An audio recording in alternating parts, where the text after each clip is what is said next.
अध्यक्ष महोदय,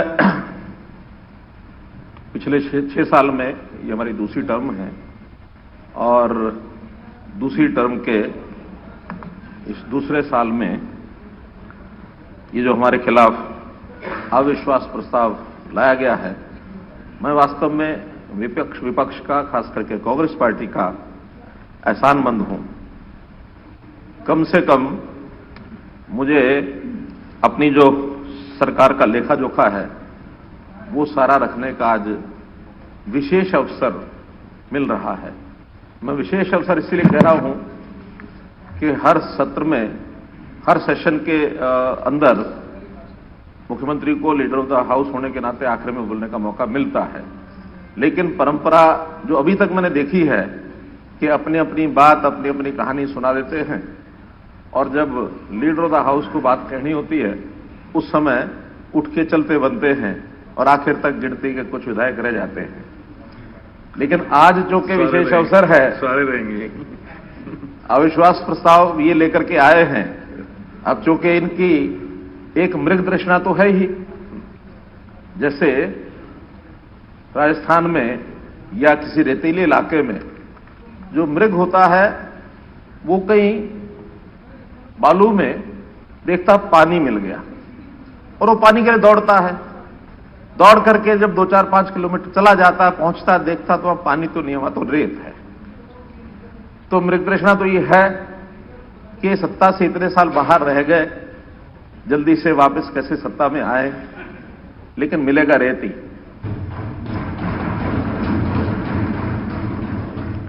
तृष्णा पूरी होने वाली नहीं है।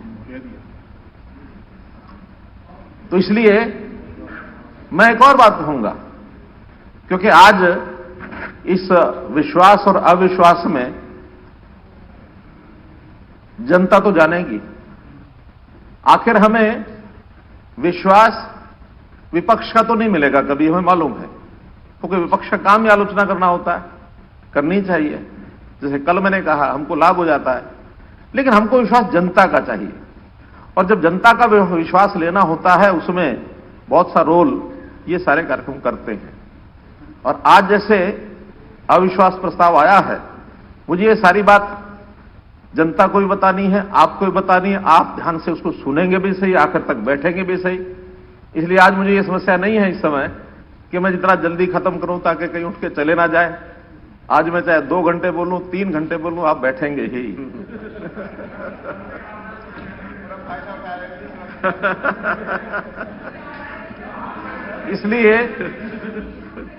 इसलिए मैं निवेदन करता हूं आपसे, एक आग्रह करता हूं कि आप एक रिकॉर्ड बनाइए। आप एक रिकॉर्ड बनाइए लोकतांत्रिक इतिहास का कि हर 6 महीने में आप अविश्वास लेकर के आइए। मैं तो कह रहा हूं हर 6 महीने में लेके आइए, क्योंकि आज तो आप लोगों ने मान लिया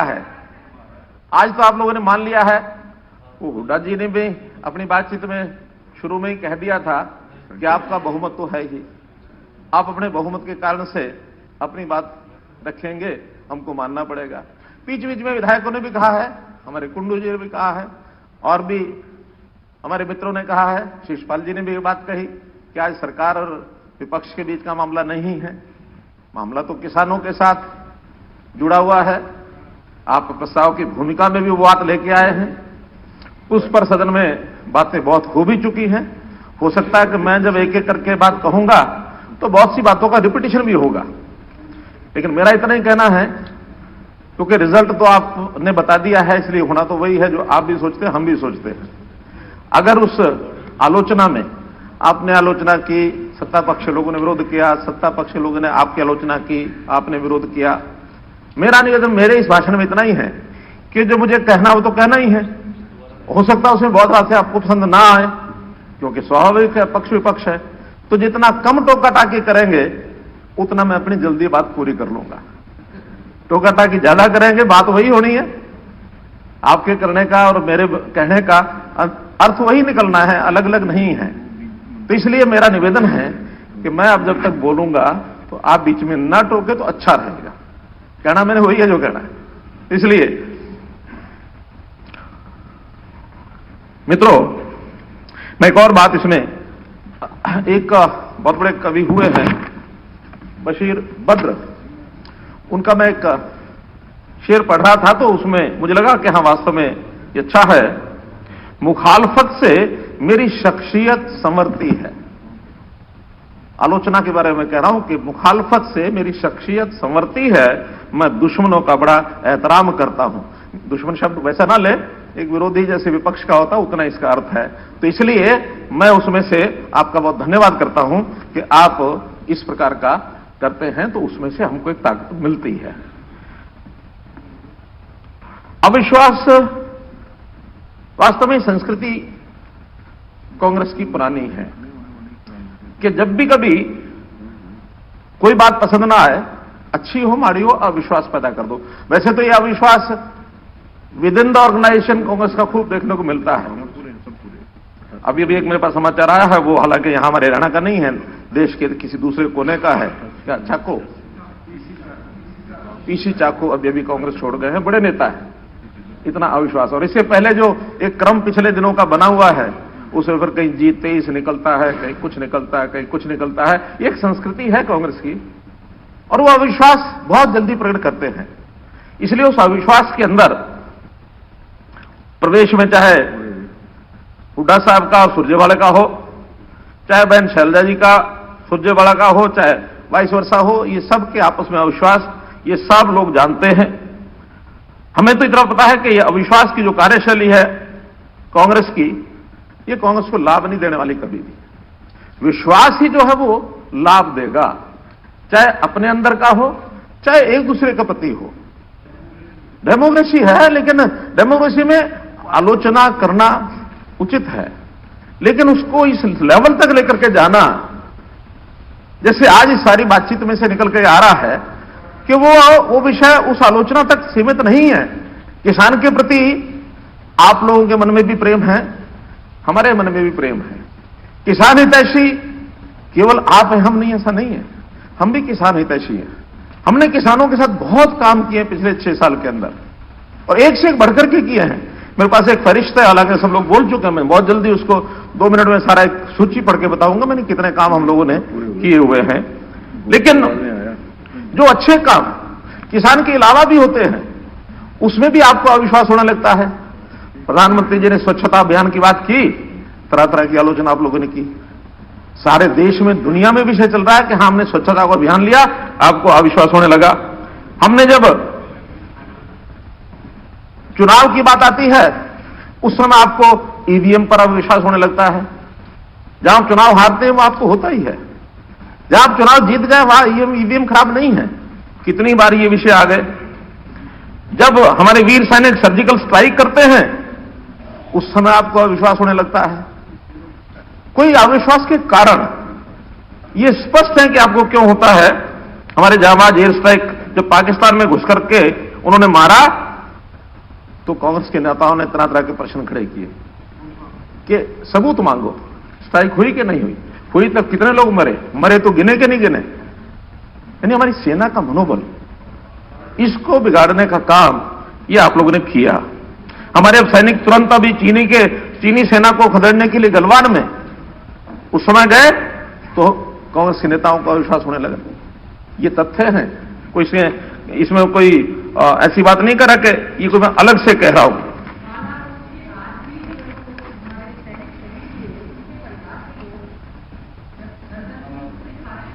प्रश्न ये है कि आप लोगों का अविश्वास की बात कर रहा हूं, वो हम कर लेंगे, लेकिन जब ये होता है उस समय तुरंत अविश्वास क्यों जागता है। एक आध बार ऐसा तो कहो, भले विरोधी हैं, लेकिन प्रदेश की सरकार हो, केंद्रीय सरकार हो, अच्छा काम हो, खुले मन से उसकी प्रशंसा करनी चाहिए। ये प्रदेश समाज के हित में होता है। देश और प्रदेश के हित की बातों में कभी उस प्रकार की आलोचना फॉर द सेक ऑफ आलोचना ये नहीं करनी चाहिए। कांग्रेस की सरकार जब होती है, जो करे सो ठीक, लेकिन जब भाजपा की सरकार या किसी और पार्टी की सरकार बन जाए, कांग्रेस वहां विरोधी होते हैं, तो उस समय मांग करने लगते हैं क्या कि मंगल ग्रह के ऊपर प्लॉट मांगेंगे, हम मंगल ग्रह पर प्लॉट दे दो, और प्लॉट नहीं मिले तो हमें अविश्वास। ऐसी ऐसी कल्पनाएं ये करने लगते हैं। जो बात आपकी ठीक हो, उचित हो, मांगेंगे, हम करेंगे। लेकिन कुछ बातें ऐसी हैं जो संभव भी नहीं होती, असंभव होती हैं, उसको करके ये वातावरण को जिस प्रकार से लेकर के जाते हैं,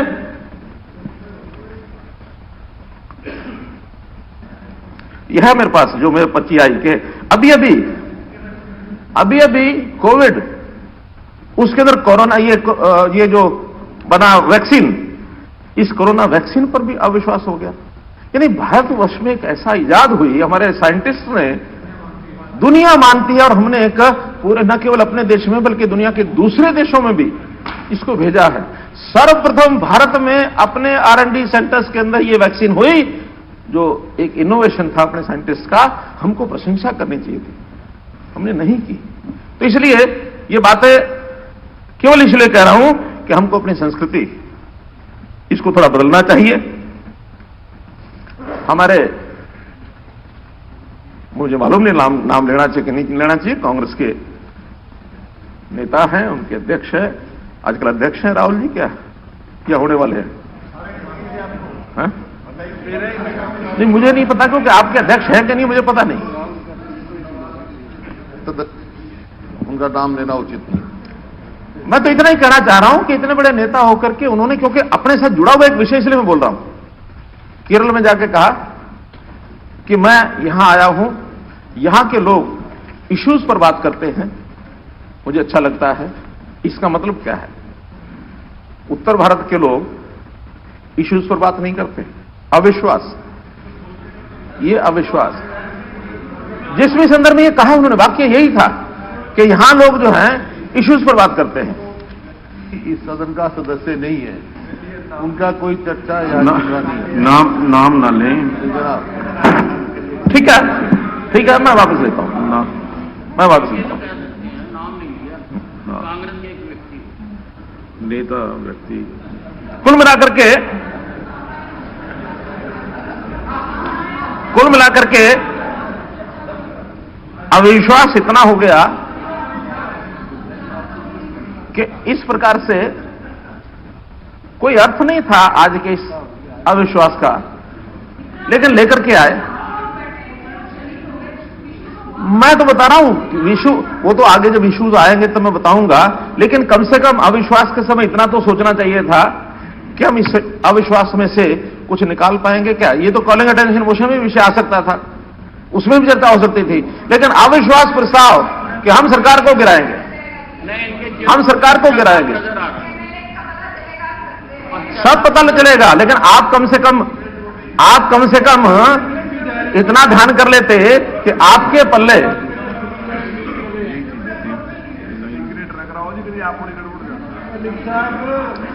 वो एक कहते पल्ले नहीं दाने अम्मा चली बुनाने। भाई कम से कम आप अपना देखो कि आपकी मेजोरिटी बढ़ने वाली हो, कोई हमारे यहां से कोई इतना बड़ा आपको कोई डेंट मिलने वाला हो कि सरकार को हम गिरा देंगे, ले आते हैं अविश्वास प्रस्ताव। लेकिन आपको भी पता है, पहले से आप लोग कह रहे हैं, आज इस अविश्वास प्रस्ताव कुल मिलाकर के आप भले लेके आए हैं, जैसा मैंने पहले कहा, इसका लाभ आपको कम है, ये हमको ज्यादा है, हम इसके ऊपर बड़ा आगे चल करके करेंगे। मित्रों, आप लोगों ने राज को भोगा है जब भी आपका शासन रहा है, लेकिन हम शुरू दिन से राज को सेवा का एक माध्यम मानते हैं, और उसमें सेवा के नाते समाज का जो वर्ग है, हर एक वर्ग की चिंता करते हैं। उसमें किसान हो, उसमें मजदूर हो, दुकानदार हो, कारखानेदार हो, कर्मचारी हो, यानी पेंशन भोगी हो, महिला हो, नौजवान हो, रोजगार बेरोजगार, सबकी हम चिंता करते हैं, बराबर करते हैं। प्राथमिकता हर साल की प्राथमिकता हो सकती है कि इस बार हमारी ये प्राथमिकता है, अगले साल हमारी ये प्राथमिकता है। समय के हिसाब से प्राथमिकताएं सरकारों की बदलती हैं, वो हम करते हैं, लेकिन हम हर एक की चिंता करते हैं। मैं तो पिछले 6 वर्ष की बात बताता हूं कि शुरू में पहले 2 साल में पूरे हरियाणा में 90 की 90 विधानसभाओं में जाकर के मैंने घोषणाएं की, कभी चिंता नहीं की कि ये विधायक भाजपा का है या कांग्रेस का है या इनेलो का है। उस समय जेजेपी नहीं थी, आज नहीं, इनेलो के विधायक भी उस समय थे, बड़ी मात्रा में थे, विपक्ष में वही लोग थे। मैंने कोई चिंता नहीं की, सबके पूरी घोषणाएं की। अब घोषणा पूरी कराने में जरूर विषय आता है कि आपने वहां की करा दी पहले। देखिए, ये विधायक के ऊपर दम होता है, घोषणाएं करना हमारा काम है। विधायक परस्यू करेगा तो घोषणाएं पूरी हो जाएंगी, नहीं परस्यू करेगा तो फिर सिस्टम का तो आपको पता ही है, सब आप भी झेलते रहे, हम भी झेल रहे। जो चीज नहीं किसी ने पूछी निकल गई कई साल तक। आज भी बहुत सी घोषणाओं से पूरी नहीं हुई। जिन विधायकों ने करा ली उन्होंने करा ली, जिनकी रह गई आगे जाकर के वो पूरी होंगी, ऐसा कि नहीं होंगी। हाँ बिल्कुल, अगर फिजिबल नहीं होंगी तो उसमें बता भी दिया था कि भी उस समय, अब आज भी जैसे विषय आया कि ये घोषणाएं हुई क्यों पूरी नहीं हुई।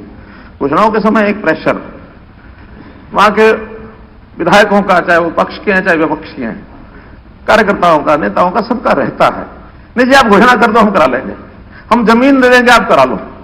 मंच पर भी कई बार विभाग की फिजिबिलिटी के बिना बड़ी बड़ी 2-4 घोषणाएं लोग करा लेते हैं।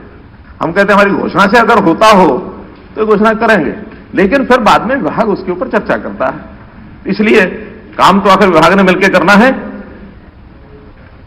आपके अविश्वास के जो कारण हैं वो कुछ हमारी सफलता है वो भी है। कभी कभी विपक्ष को लगता है कि ये हमारे रहते क्यों नहीं हुआ, आज ये करेंगे तो इसका श्रेय ये ले जाएंगे और इस श्रेय लेने में हम पीछे रह जाएंगे।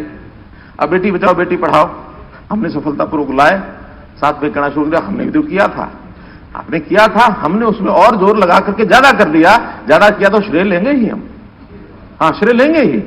लेकिन आपको तकलीफ इस बात की हुई, प्रधानमंत्री जी ने घोषणा कर दी कि हर घर के अंदर शौचालय होगा, हर घर में गैस का सिलेंडर पहुंचेगा। आपकी आलोचना ये हो सकती है कि सिलेंडर का भाव महंगा हो गया, लेकिन सिलेंडर पहुंचाए घर घर। जो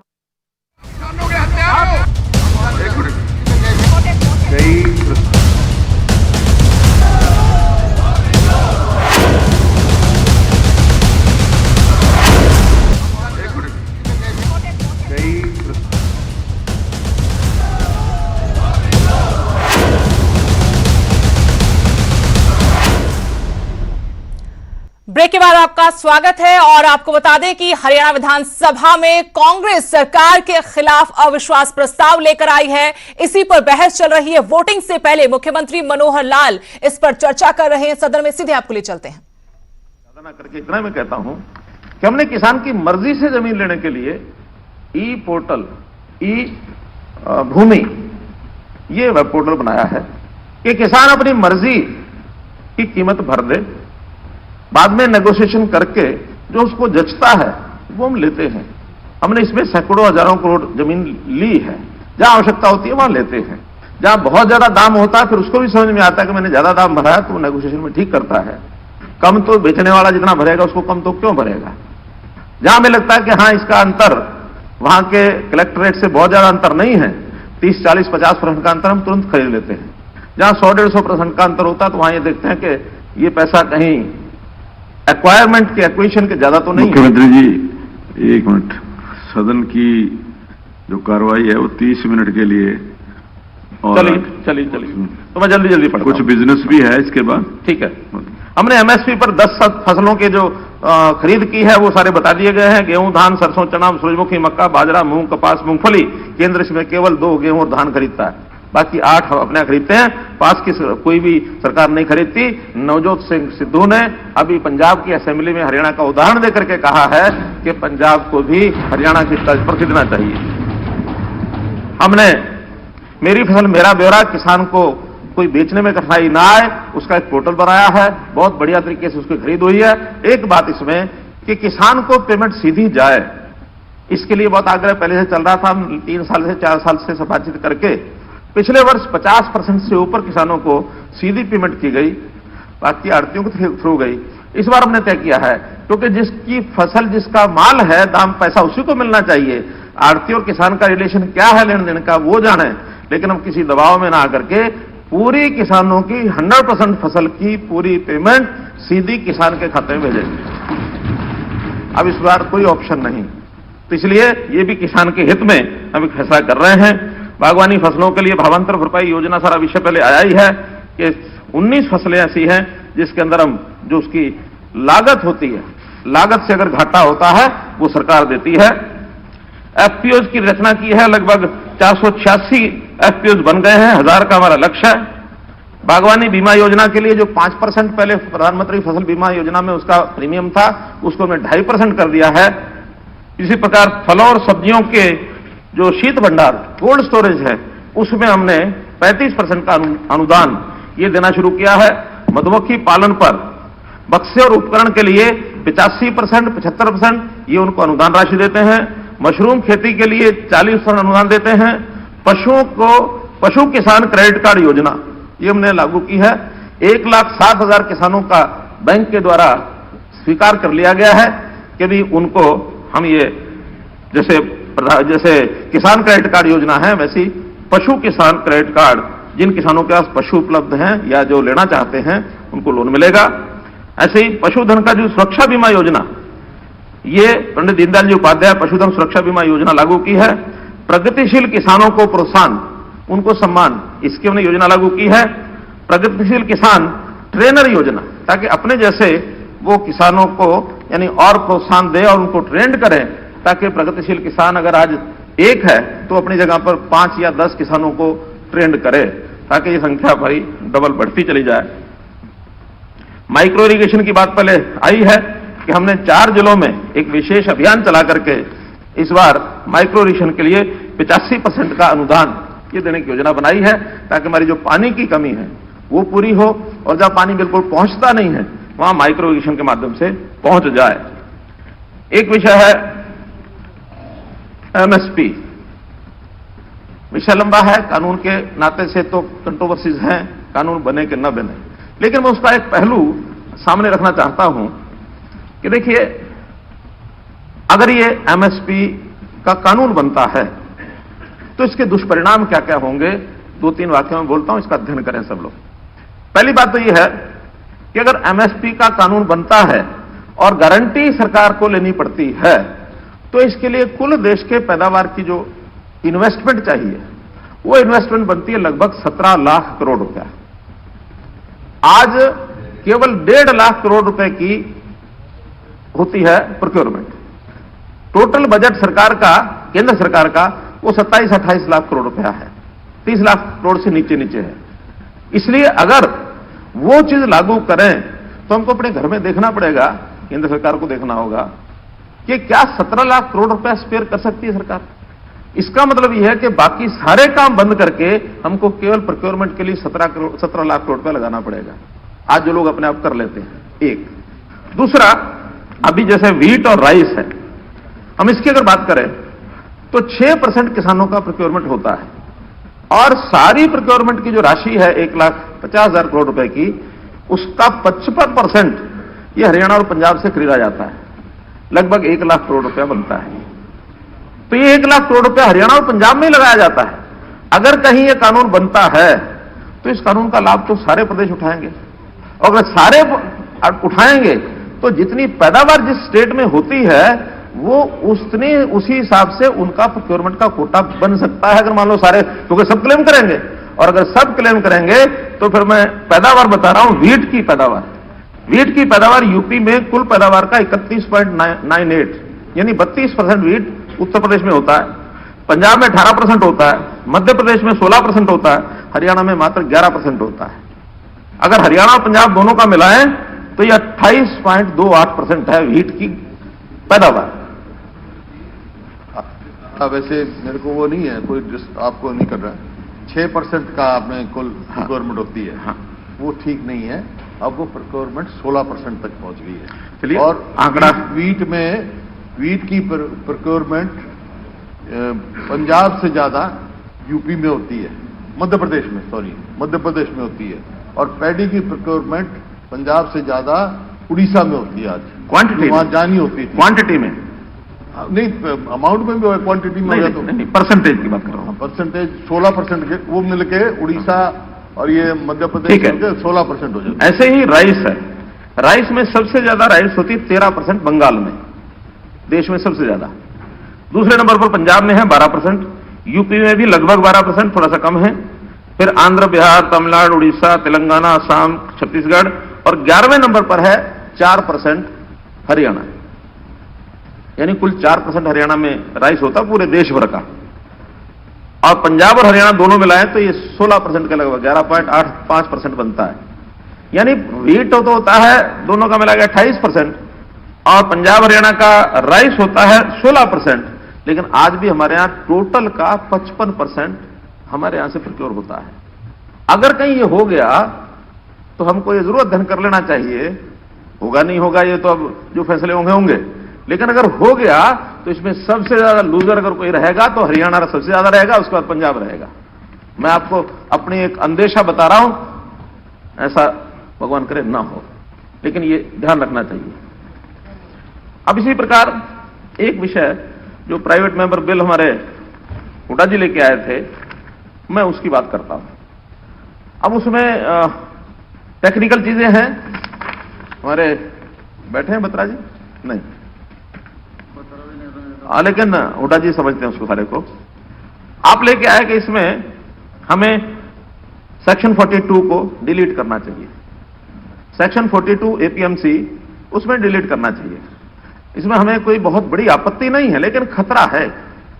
खतरा क्या है कि अगर किसान कोर्ट्स के चक्कर में पड़ गया तो कोर्ट्स में ये दीवानी मुकदमे कितने लंबे चलते हैं, और निश्चित रूप से इसके अंदर कोर्ट में किसान छोटा पड़ जाएगा और जो सामने वाला जो खरीदार है उसका वो बड़ा पड़ जाएगा, और कहीं उसके अंदर लुटाई पिटाई किसान की होनी शुरू हो गई तो अपने आप में एक बहुत बड़ी समस्या खड़ी हो जाएगी। और एक विषय, आपने ये सिर्फ कहा एमएसपी में यानी खरीद में एपीएमसी एक्ट में, लेकिन एक इसके अंदर कंट्रैक्ट एक्ट, क्योंकि एपीएमसी में कंट्रैक्ट एक्ट का भी जिक्र है, उसके अंदर भी 2006 में जो बनाया गया, 6 या 7 में, तो एक प्रावधान section 8A sub clause 7 sub section 7, उसके अंदर भी यही चीज दी हुई है कि वहां भी केवल गवर्नमेंट का जो एक सिस्टम है उसी में समाधान होगा, कोर्ट में जाना वर्जित है। ये था वहां पे, और तजर्बे से ही आदमी समझ से बनता है। ये पहली दफा जब हमने डाला, अब तजर्बा क्या है कि किसान का धोखा ना उसके अपने इंटरेस्ट के लिए किया है। मेरा एक कहना कि किसान का धोखा ना हो, ये आप भी चाहते हैं, हम भी चाहते हैं। अमेंडमेंट होती रहती है, हम नहीं होती है। मैं तो आज भी कह रहा हूं कि वो जो आप कह रहे हैं कि उसका धोखा नहीं होना चाहिए, हम भी कहते हैं धोखा नहीं होना चाहिए, लेकिन इसके लिए अगर कोई प्रशासनिक व्यवस्था मजबूत की जाएगी तो शायद किसान भी बच जाएगा। और अगर कहीं कोर्ट में हमने उसको डाल दिया, हमारे आपके हाथ से भी निकल जाएगा। और नहीं, मैं तो कह रहा हूं प्रशासनिक व्यवस्था में कोई सुझाव उसको ठीक करें। ब्यूरोक्रेसी में के हाथ में मत छोड़ो और कमीशन बना दो, और बना दो 2 मेंबर कमीशन बना दो, जो भी आप समझे। नहीं, कोई सुझाव सब लोग मिलकर के कोई सुझाव देंगे। देखिए, हम नहीं चाहते कि किसान का इसमें कोई अहित हो, किसान का हित के लिए सब कुछ करने के लिए तैयार है, लेकिन कोर्ट का रास्ता ये बहुत अच्छा रास्ता नहीं है। मैं तो अगली बात कहता हूं, अगर कोर्ट के रास्ते पर जाने के लिए पूरा सदन सहमत हो, भले वो एक्ट आपका प्राइवेट मेंबर बिल टेक्निकल कारणों से, टेक्निकल कारण कुछ है उसमें बताए हैं, तो इसलिए उन पर अगर हमने उसको छोड़ भी दिया, स्पीकर साहब ने सुन तो लीजिए, अगली बात तो सुन लीजिए। मैं तो कहता हूं 7 यानी ये जो 8A का सबसेक्शन 7 उसको भी रिपील कर दीजिए, और 42 को रिपील करना उसको भी कर दीजिए, या दोनों की जगह नई व्यवस्था कोई करनी है। आज अपना दिमाग लड़ाएं, कल की छुट्टी है, परसों सवेरे भी अगर सब लोग मिलकर के कुछ चीज दे देते हैं तो हम ले आएंगे सरकारी प्रस्ताव लाके 15-16 तक हम इसको लागू करा देंगे, मुझे कोई आपत्ति नहीं। क्या सारा सदन सहमत है इस बात से? आओगे तो हम आपका धन्यवाद करेंगे। नहीं, मैं कह रहा हूं अगर सारा सदन सहमत है सर्वसम्मति से, कल को इसमें से फिर कोई बाहर जाने की बात होगी, हमें बना देते हैं, चाहे उसमें बत्रा साहब को डाल दो, आप स्वयं हो जाए, कोई और वकील है वो हो जाए, इधर से भी 3 लोग डाल देते हैं। आप ले आओ, हम इस बात नहीं ले आए, नहीं सुझाव सबको मिलकर बनाना पड़ेगा हम। और इस बात में भी मैं आपको बताना चाहता हूं कि जहां स्टेट का मामला है और प्रदेश का मामला है, हम विपक्ष में हैं, लेकिन हम आप और मिलकर स्टेट के मामले में एक हैं। मैं वही कह रहा हूं, लेकिन इस रेजोल्यूशन को बढ़ाने के लिए, इस प्रस्ताव को बढ़ाने के लिए कोई एक बॉडी बनाकर जो इसमें लीगल पॉइंट जानते हैं उनको बैठा करके 4 या 5 लोग बैठ के एक प्रस्ताव बना दें। हम उसको LR AG से दिखा करके, अगर कहीं उसमें लीगल कोई अंतर नहीं है तो हम किसान के हित में, अगर लगता है कि हाँ वहीं कोई एक कोई प्रावधान करके हम सरकारी जो सिस्टम है, SDM है, डिवीजन कमिश्नर है, या कहीं कोई कमीशन है, उसके माध्यम से करना है तो वो कर लें। और सबको ये लगता है कि नहीं कोर्ट का रास्ता खोलना है तो हमें कोई आपत्ति नहीं है, लेकिन इसमें नुकसान जो होगा फिर उसके सब जिम्मेदार होंगे, कोई एक सत्ता पक्ष जिम्मेदार नहीं होगा। नहीं, वो लैंड रेवेन्यू का विषय है, सारा है, लेकिन ये तो तुरंत फसल के जो मामले हैं वो चाहते हैं कोर्ट में ले जाना, उसका कितना बड़ा नुकसान है, बैठ के विचार करेंगे। हाँ, कि jurisdiction under the APMC Act that can be exercised by the farmer or the civil court। यहां तक लिखा है कि सेंट्रल एक्ट के अंदर भी जो प्रोविजन दिए हुए हैं, अभी तक सेंट्रल एक्ट स्टे है, उसका फेट क्या होगा ये समय बताएगा। पर APMC एक्ट में जो jurisdiction आपने डिफाइन की हुई है, ये प्रोसीजर डिफाइन किया हुआ है कि पहले मार्केट कमेटी के पास जाएगा, डायरेक्टर के पास जाएगा, देयर इज ए प्रोविजन। उसके बाद सेकेंड ऑप्शन उसकी जिम्मेदारी किसान की है कि he can go to the civil court also. This is the both option, only not only civil court. That's the executive court procedure can also be there if there is need then. मेरा ये कहना है कि हम इसमें open हैं, हम इसमें कहीं कोई विरोध नहीं है, किसान के भले में जो होता हो बना करके उसमें हमारे यहाँ से बैठ जाएंगे हमारे अभय सिंह जी, रामकर गौतम जी, बत्रा जी, ठीक है, बत्रा जी, आफ्ताब अहमद, और एक अपने यहाँ से लॉ ग्रेजुएट और कौन है, घनश्याम जी हैं या सुधीर सिंगला जी, ये हमारे सुधीर सिंगला, गुड़गावा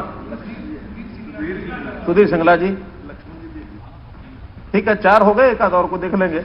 हाँ, कोई एक मंत्री भी डालना होगा तो वो डाल देंगे। तो ऐसा सब मिलकर आपने नहीं, 2 आदमी आप दे दो, कोई 2 देने, कोई 2, हाँ आप 2 दे दो, कोई 2 आप दे दो।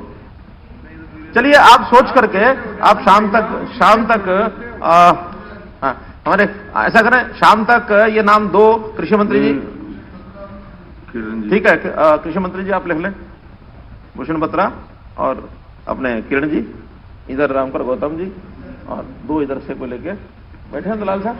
हाँ, आ जाएगा, क्यों कहते हैं किरण जी मेरी मानती नहीं है, आपको तो सुझाव लेना है। अच्छा चलिए आप नाम लिखो, फिर कमेटी बाद में आप इनका नाम ले लो, बना लेंगे।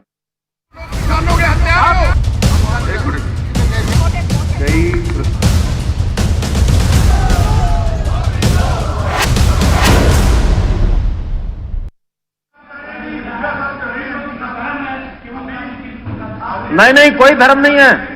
जब घर जल रहा हो, कोई चीज गलत हो तो उसको गलत कहना भी, कोई लोकतंत्र में गलत चीज को गलत कहना, चलिए ये भी हमारा वो है। मैं एक ही बात कहूंगा कि अगर घर को आग लग रही हो, तेल डालने का काम विपक्ष का नहीं है, विपक्ष की मर्यादाएं समझ लें। हाँ, आप लोग जा जाके जो वहां भड़काते हैं, आपके लोग भड़काते हैं और गांव में जाके बोलते हैं, वो मैं विषय बाद में लेता हूं। ऐसा नहीं है, कोई बख्शेगा नहीं आपको। हाँ, अरे मांगे नहीं मांगे, बस बहुत कानून ऐसे होते हैं जो हो ही गए तो फिर लेके जाते हैं। सुनिए, मैं अब इस संदर्भ में 2-3 शंकाएं, हालांकि कानून स्टे है मुझे मालूम है।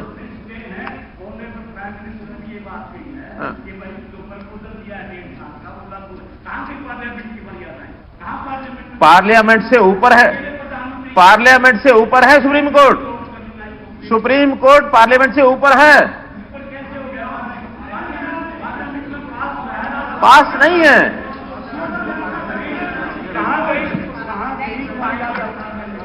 चलिए बताता हूं, इस पर बताता हूं।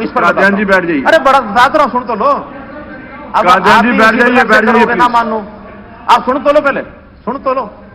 ऐसा नहीं है कि कोई ज्यादा शोर मचाने से बात गले थोड़ी उतरती है, तर्क के साथ बात करनी पड़ती है। सुनो, देखिए पहली बात तो ये है, कानूनों के बारे में एक लाइन में मैं बोलूंगा अगर ज्यादा व्यवधान नहीं हो तो। पहली बात तो ये कि कानून जो है तीनों वो वैकल्पिक हैं, कोई किसी कानून का बंधन नहीं है किसी को मानने का। एक बात, अगर किसी को लगता हो कि जरूरी है मानने, कोई मुझे उसका प्रावधान ला के दे दे, मैं बात करूंगा। दूसरा, हाँ तो सुनो ना, दूसरा हम लोगों ने बार बार कहा है, आगे के लिए कह रहा हूं, मंडियां बंद नहीं होंगी, मंडियां बंद नहीं होंगी।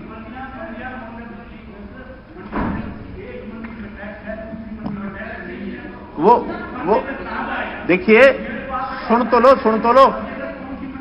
जो जब कादियान साहब अब फिर दोबारा चर्चा शुरू कर दी क्या? अरे बता रहा हूं। आप बता रहा हूं ना यार, अभी आपकी बात का जवाब दे रहा हूं। देख लो क्या हो गया। आपकी बात का जवाब दे रहा हूं। बैठिए।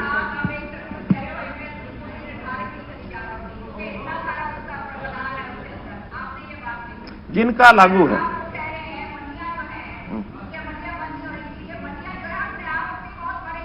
मैं क्या बताऊं? सुनो, मैं बता रहा हूं। सुन तो लो। अब बात अपनी जिद में बातें बोलोगे तो फायदा नहीं, सुनोगे तब ना। जैसे ये शुरू में 3 कानून की बात आई और उस समय ये विषय आया कि ये जो टैक्स है, ये टैक्स बाहर नहीं होगा तो यहां ही होगा। उसके अंदर विषय था कि देखिए, जो तो खरीदनी है गेहूं और धान, इसके लिए एफसीआई ने खरीदनी है, पेमेंट भी इसकी एफसीआई करती है। और एफसीआई ने कहा है कि हम जो कुछ है सरकारी व्यवस्था में खरीदेंगे, प्राइवेट व्यवस्था में नहीं खरीदेंगे। जब मैक्सिमम हमारा गेहूं और धान एफसीआई ने खरीदना है और उसमें से हमको 4% मिल रहा है तो हमको आपत्ति क्या है? एक बात। फिर ये आया कि नहीं, जो नॉन एमएसपी हैं उसके लिए बाहर जाएंगे। उसी दिन हमने कहा कि नॉन एमएसपी आइटम का रेट 4% से 1% कर दिया। 4 से सीधा 1 किया था और लागू एक ही है वो। तीसरा, ये सारे जो फीस है ये किसी इनेक्टमेंट से नहीं है, ये जस्ट एक सर्कुलर निकलता है, नोटिफिकेशन निकलता है कि आज से ये रेट हो गया। जब ये कल को कोई मंडियों का विषय आएगा तो हमको 4% रखना जरूरी नहीं है, अभी 0 कर देंगे। कोई कानून थोड़ी बनाना है इसके लिए, कानून नहीं बनाना है। देखना है कि उसका इफेक्ट कितना पड़ता है। कभी भी किसी चीज का इफेक्ट, हम तो जागरूक नागरिक हैं और लगातार चलने वाली सरकार है, हर दिन नई बात सोचते हैं। उस दिन अगर 0 करना होगा 0 भी कर देंगे। एक बात अंतर इतना ही है कि जितना हम मार्केट फीस और एचआरडीएफ कम करते जाएंगे उतना रेवेन्यू हमारा ग्रामीण क्षेत्र के विकास में, और ये जो मार्केटिंग का सिस्टम है इसको बढ़ाने में लगता है, वो कम हो जाएगा। उसको करना होगा तो स्टेट के बजट में से देना होगा। अंतर इतना ही है। जब भी कभी किसान को तकलीफ आएगी,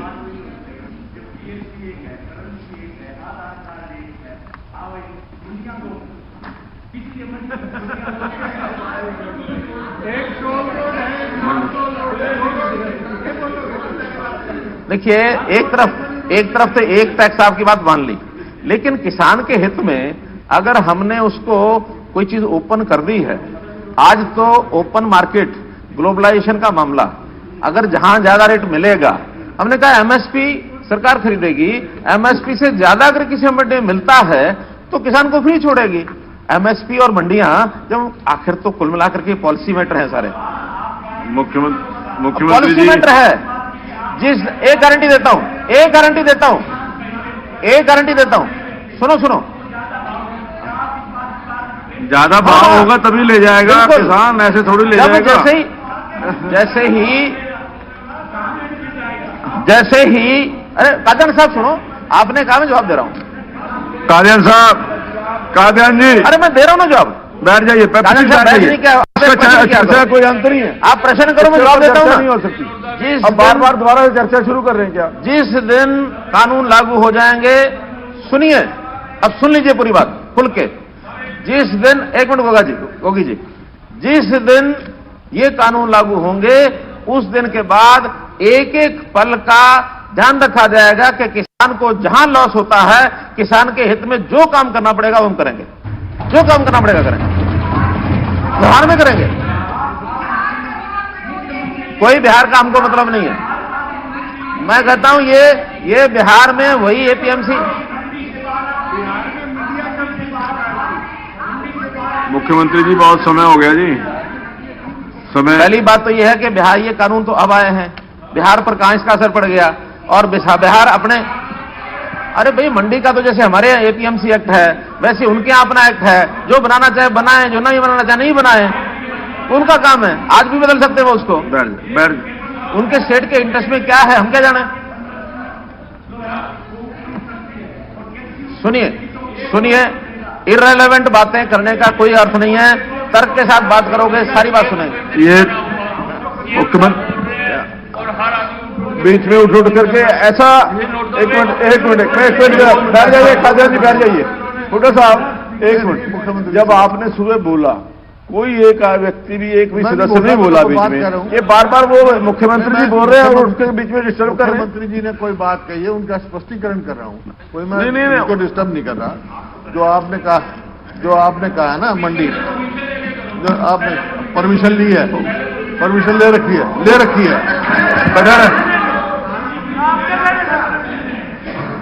परमिशन ले। मैं मुख्यमंत्री जी ये कह रहा हूं, क्या है इन कानूनों का।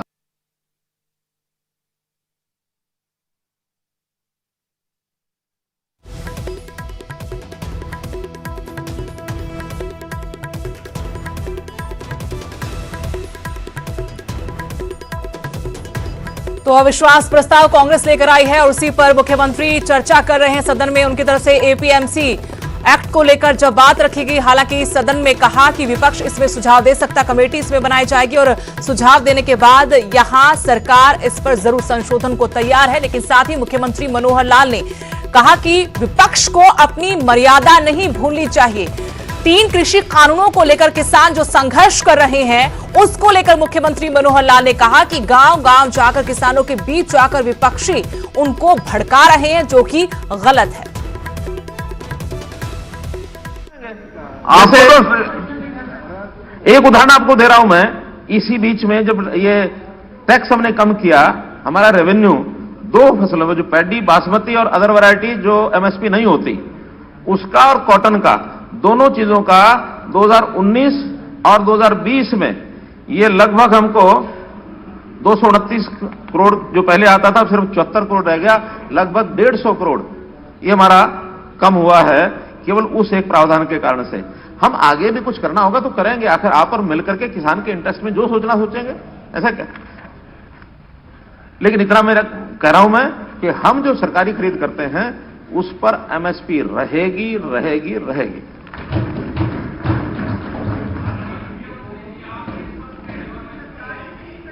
भाई कुल्लू जी बैठ जाइए, बीच में डिस्टर्ब नहीं करेंगे। कोई भी सदस्य बीच में उठ करके बोलेगा, कोई रिकॉर्ड नहीं होगा। केवल हम सरकारी खरीद की बात कर रहे हैं। जो सरकार नहीं खरीदती वो बिल की बात जो चल रही है, गारंटी दो, एमएसपी दो, वो सेंटर कुछ करता है तो देखेंगे। अभी हम जितनी बात करेंगे सरकारी खरीद की करेंगे। अब थोड़ा विषय में आंदोलन पर आता हूं। ये मेरा अंतिम विषय है, क्योंकि आंदोलन को लेकर के सारी जो चीजें उपजी हैं इसका हम जरूर ध्यान कर लें। फिर वही बात आ गई यार। कादियान साहब, सारा कुछ आपको ही एक्सप्लेनेशन देनी है क्या? आपको मेरे पास है, कम्युनिटी एक्ट भी है, सारा कुछ है। हाँ, सारा कुछ है भाई।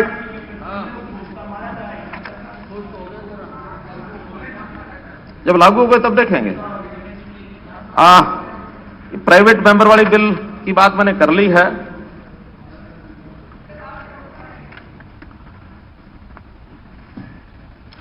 एक विषय आया है, किसान कौन है। ये केंद्र के लोगों ने कहा कि किसान, प्रदेश सरकार तय करेगी कि किसान कौन है।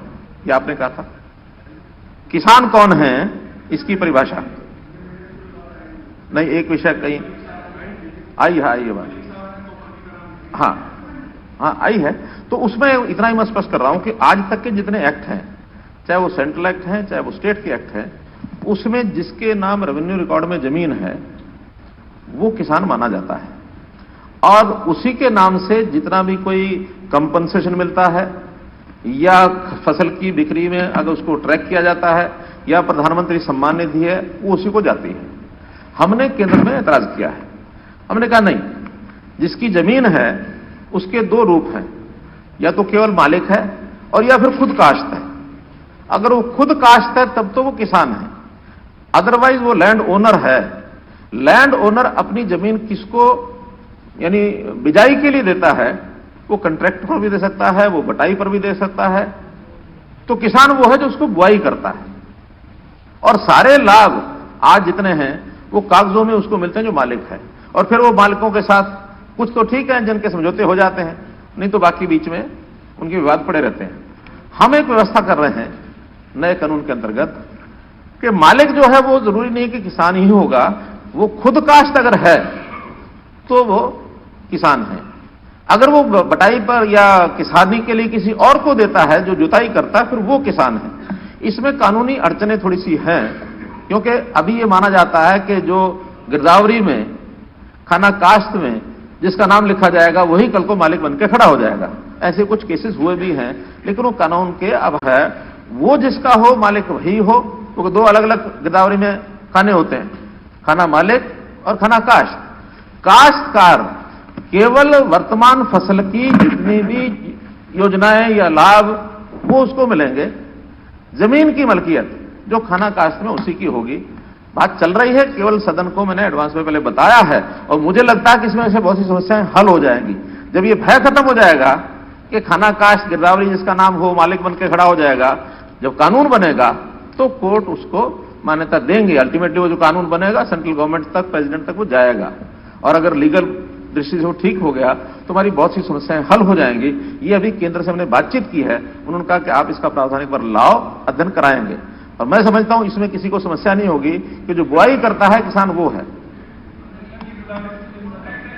वो तो ध्यान तो रखना ही पड़ेगा।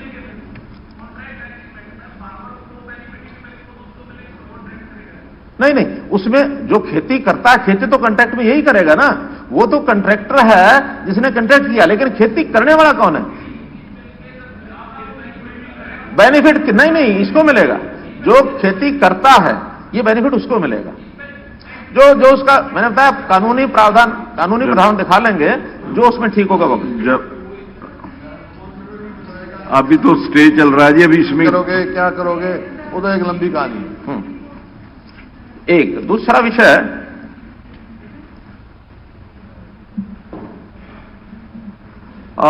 एक ये जो आंदोलन है, देखिए इसमें ठीक है अपनी एक मांग को लेकर के कुछ लोग कर रहे हैं आंदोलन, वो मानते हैं कि भी संविधान ने हमको एक अधिकार दिया एजुटेशन का, लेकिन हम कानून के जानकर अब जानते हैं कि हमारा एक कानून में मिला हुआ हमें एक राइट है, एक फ्रीडम है अपनी बात को एक्सप्रेस करने की। लेकिन मैं ये बिल्कुल दावे से कह सकता हूं कि freedom is never absolute freedom. Freedom की मर्यादाएं होती हैं। अगर हमारा कोई फंडामेंटल राइट है तो हम किसी के दूसरे के फंडामेंटल राइट को इन्फ्रिंज नहीं कर सकते। हमेशा फंडामेंटल राइट की एक सीमा हो जाती है जहां दूसरे का फंडामेंटल राइट शुरू होता है। अरे सुन तो लो कादियान साहब, क्या कमाल कर रहे हो आप? अरे हुई है, है, क्वेश्चन आवर कर रहे हैं। हुई और किसने रोका है? और किसने रोका है? आपने रोका हुआ क्या? ये सारे बॉर्डर के ऊपर आपने रोका क्या? और कौन बैठे हैं? अभी आप कह रहे हैं वो किसान है, इसका मतलब ये कि आप कह रहे हैं किसान नहीं है, मानने के लिए तैयार नहीं जो है। रास्ता रोका हुआ अभी तो आप कह रहे हैं कि किसान नहीं है। हर बार में जबरदस्ती समर्थन करना इसमें नहीं, आप कह रहे हैं किसान नहीं है वो। नहीं, ऐसा नहीं है, ऐसा नहीं है। सुनिए। कभी भी कानून व्यवस्था को बनाने के लिए एडमिनिस्ट्रेशन को जो ठीक लगता है उस समय करना होता है। ये लोग इकट्ठे ना हो, अपनी अपनी जगह पर जहां जिसको करना है प्रदर्शन अपने वहां लोकल एरिया में करें, कितना ही करें, किसी की कोई जिम्मेवारी नहीं है। लेकिन कोई भी इंटरस्टेट होकर, लॉ एंड ऑर्डर की जो काम होता है ये स्टेट का होता है। इंटरस्टेट कोई भी मूवमेंट होती है और उसमें जाके लॉ एंड ऑर्डर की खराब हो, उसको रोकने का काम सरकार का है। हमने रोका, बॉर्डर पर रोका कि मत जाओ आगे, हरियाणा की बॉर्डर में आपको जाकर नहीं करना चाहिए। खैर उस समय हमने जितने प्रावधान करने थे किए। एक ही बात ऐसी कि किसान हैं, चाहे देश के किसी की प्रदेश के हों, लेकिन हमारे अपने भाई हैं। किसानों के खिलाफ हम फोर्स यूज नहीं करेंगे, और फोर्स यूज करने का मतलब होता है तो लाठी गोली चलना, ये नहीं है। हमने यानी वाटर कैनन भी उसका प्रयोग किया, टीयर गैस सेल्स का भी किया, खड्डे भी खोदे, बैरियर भी रखे, लेकिन इतना जबरदस्ती होकर के कितने बड़े बड़े बैरियर जो सामान्य व्यक्ति किसी को वो हटा नहीं सकता, लेकिन एक जिसको कहना चाहिए हैंडलिंग करके और बड़े बड़े इंस्ट्रूमेंट ला करके कैसे उन्होंने हटाया है हमको मालूम है ना। लेकिन फिर भी सरकार ने संयम बरता है। हमारा संयम ये हमारी ताकत है। हमारे संयम को हमारी कमजोरी कोई ना समझे, हमारा संयम हमारी ताकत है। कितना ही कोशिश की गई है सब रास्ते रोकने की। मुझे दुख इस बात का है कि लोकतांत्रिक व्यवस्थाओं को बनाने के लिए, मेंटेन करने के लिए आप लोगों ने कोई सहयोग नहीं किया, कभी इस बात का विरोध नहीं किया। एक मुख्यमंत्री का हेलीकॉप्टर, उप मुख्यमंत्री का हेलीकॉप्टर उतरे नहीं, जनता विरोध करे, फिर भी हम आपस में तय करके नहीं संयम बरतो, कोई बात नहीं, इनकी बात सुनो, हमारे अपने ही हैं। मेरा अपना ही परिवार है 3.25 करोड़ का, उसमें ये विरोध वाले को इतनी बड़ी संख्या में नहीं है कि हमको डर जाएंगे। होंगे 1 लाख 2 लाख लोग समर्थक ये मिला करके। अगर 2 करोड़ 80 लाख का परिवार है तो 2 करोड़ 78 लाख का भी ध्यान रखना है, उनका भी ध्यान करना है। अपनी दबंगई से, अपनी किसी प्रकार की ताकत से ये वहां कोई नुकसान करना शुरू करें, नुकसान तो चाहे इधर हो चाहे उधर हो, इसी परिवार का है। नहीं, मैं बिल्कुल एक मिनट साहब, फिर वही बात है, हमने बहुत टाइम कर लिया है, पूरा संयम बरता है। चलो आप तो 120 करो या 120 करो, कोई दिक्कत नहीं मुझे। मैं कह रहा हूं 120 करोड़ करो, लेकिन हमारे पास सारे संदेश। और ये गलतफहमी आपको मारेगी, ये गलतफहमी मारेगी आपको। आपका राजनीतिक भविष्य खत्म होने वाला है, ध्यान रखो। आपका राजनीतिक भविष्य खत्म होने वाला है कांग्रेस पार्टी का। जैसे पहले गर्त में डूब गई है और डूबेगी, और डूबेगी। मैं तो कह रहा हूं कांग्रेस का भविष्य 2, 3, 4 प्रदेशों में सरकार है, ये भी जाएगी। और यहां तो कम से कम 10 साल में आती नहीं है, यहां तो आती नहीं है 10 साल। बता दिया मैंने। हाँ, मैं पत्रा देख लिया मैंने, आपका पत्रा देख लिया मैंने। काजन साहब बिल्कुल गलत, ये कोई रिकॉर्ड नहीं करना जो काजन साहब बोल रही हैं। आर्थिक नुकसान अभी तक मेरे पास आज से 1 काजन साहब, आपको मुझे लगता है कि आप यहां पर अध्यक्ष की कुर्सी पर रहे हैं, तो आपको तो नियम कानून कुछ पता होंगे। बड़ा अफसोस है, हमका की बात नहीं बोल रही, बहुत अफसोस है, बहुत अफसोस है। मेरे पास 9 फरवरी तक रिपोर्ट है। फेफड़े हो गए यार। 27 नवंबर से 9 फरवरी, 27 नवंबर से 9 फरवरी। काजल साहब,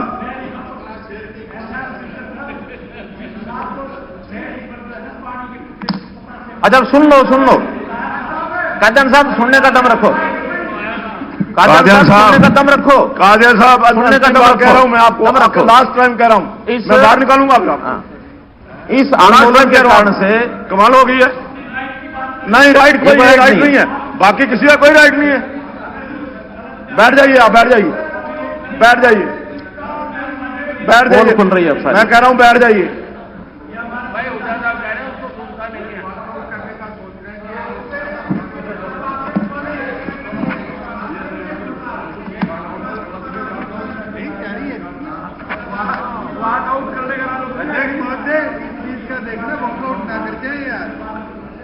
देखिए क्या क्या काम आंदोलन में नहीं कराए गए, नहीं हुए। अब किसने उकसाया, किसने देखा, कौन चुप रहा, किसने विरोध किया, ये सारी बातें जनता देख रही है। किसानों को बहकाने का काम कहां किस लेवल तक हुआ है। टोल को फ्री कराना, टोल फ्री कराना, ये भी उन्हीं आंदोलन के जो लोग हैं उसमें लगे हुए उकसाने में। और ज्यादा नहीं तो इसमें 3 महीने में 212 करोड़ रुपए का जो लॉस हुआ है, 212 करोड़ का। फिर वही बात भरना पड़ेगा जनता को। काजल साहब, तो जनता को भरना पड़ेगा। काजल साहब, क्यों आज वो क्यों नहीं देने देते? दुनिया ने भरना, वो क्यों बैठे हैं वहां? एक मिनट मुख्यमंत्री जी प्लीज, मैं 1 मिनट। काजल साहब आप बाहर जाइए, चलिए बाहर। क्यों आप बात ही नहीं मानते? आप बात ही नहीं मानते? आप क्या ये तरीका है कोई? ये कोई तरीका है? वे बोल रहे हैं तरीका है कोई?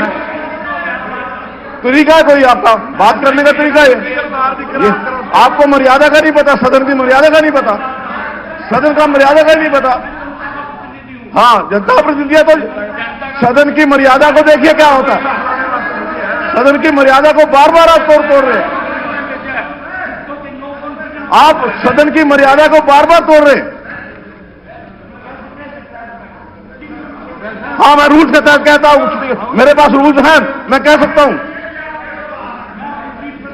हाँ, बैठे पर सीट पर बैठ के बोलना नहीं होता, सीट पर बैठ के बोलना नहीं होता। नियम बताओगे मेरे को?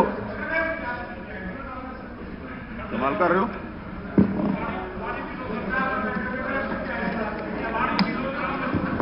कुल मिलाकर मेरे पास 26 नवंबर से 9 फरवरी तक, ये 2 महीने 13 दिन, लगभग 2.5 महीने का जो आंकलन आया है, एक इनफॉर्मल सा आंकलन है, कोई किसी से हमने कोई इंक्वायरी करा के उसका कोई डाटा नहीं लिया, लेकिन जो वहां के इंडस्ट्रियल एसोसिएशन और वहां के जो लोकल लोग हैं उन्होंने अपने जो आंकड़े दिए हैं, इस 2.5 महीने में 8,000 करोड़ रुपए का लॉस उन्होंने बताया है, जिसमें रेवेन्यू लॉस भी है, जिसमें उनका भी माल का लॉस है। आखिर ये किसी का लाभ नहीं है, लॉस ही लॉस हुआ है। और अगर मैं 1 महीना और जोड़ लूं तो ये 11 साढ़े 11,000 करोड़ रुपया बनता है।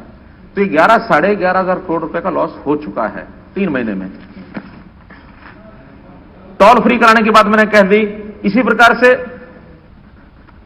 एक ये जो बात निकल रही है कि सत्ता पक्ष के लोगों का विरोध करो, मत जाने दो, कहीं भी मूवमेंट रोक दो, क्या ये लोकतंत्र है? और किसी ने भी आप लोगों में से कहा कि ये गलत है, ऐसा नहीं करना चाहिए। 1-2 गांव में लोगों ने विरोध किया है, लेकिन हम चाहते हैं कि इस विरोध के अंदर मान लो हम कोई एक्टिविटी अपनी कर भी लेंगे तो अपना भी समय खराब, उनका भी समय खराब। एक विरोध में से एक कल को स्थितियां बिगड़े तो किसकी बिगड़ेंगी? अपने प्रदेश की बिगड़ेंगी, अपना भाईचारा टूटेगा। तो एक बार बोल देना चाहिए, नहीं नहीं नहीं। देखिए, ये जो विरोध होता है, हालात ऐसे हो गए, हम हालात में बोले नहीं ना। आप इसका समर्थक नहीं, मैं आप कभी समर्थन नहीं करते थे। तो ठीक है, आप खुल के बोलो सब, ये लोकतंत्र में सबको सब जगह जाने का अधिकार है। हम संयम बरते हुए, आप लोग हटकर्मी पे नहीं, हम संयम बरते हुए बातचीत करो, उसका समाधान निकालो। प्रजातंत्र में तो वाद विवाद, संवाद और समाधान निकलता है। बातचीत के लिए एक नई जानकारी आपको देता हूं मैं। अभी कल का मेरे पास समाचार है कि वहां के जो किसान मोर्चा जो बना हुआ है, संयुक्त किसान मोर्चा, उनके प्रवक्ता सुरजीत सिंह फुल ने मीडिया को ये कहा कि एक 9 सदस्यीय कमेटी हमने बनाई है। वहां उनके जो संयुक्त किसान मोर्चा के जो भी उनका प्रवक्ता होंगे, फुल, तो उन्होंने 9 सदस्यीय कमेटी कल घोषित की है। और मुझे ऐसा लगता है, मैं आशा में से कह सकता हूं कि अगर कोई कमेटी 9 सदस्यीय बनी है तो जरूर कोई ना कोई बातचीत करके इस विषय को आगे बढ़ाने के लिए बनी ही होगी। वार्तालाप होनी चाहिए, संवाद होना चाहिए, हाँ, समाधान होना चाहिए। ये लंबा चलने का ये लाभ किसी को भी नहीं है। तो इसलिए इस बात को हमने आगे बढ़ाना चाहिए, लेकिन फिर भी इसका नुकसान हो रहा है, ये भी बताना इसलिए जरूरी है कि आप लोग भी इसको बताएं कि इसका नुकसान बहुत हो रहा है। आपसी भाईचारा तो है ही है, लेकिन उस भाईचारे के साथ साथ कुछ बातें ऐसी हैं जो जबरदस्ती अड़के चलना। आखिर सुनिए, अरे सुन लो, अब मेरी बात सुन लो, कादर साहब सुनो, अरे सुन तो लो। अब आज तो समाधान निकालना है कि नहीं? कानून वापस नहीं होंगे।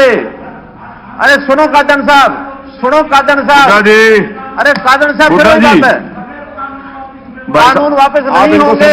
इधर से बोल लो, उधर से बोल लो, हाँ, कानून वापस नहीं होंगे, चाहे कहीं के भी बोलो आप, हाँ।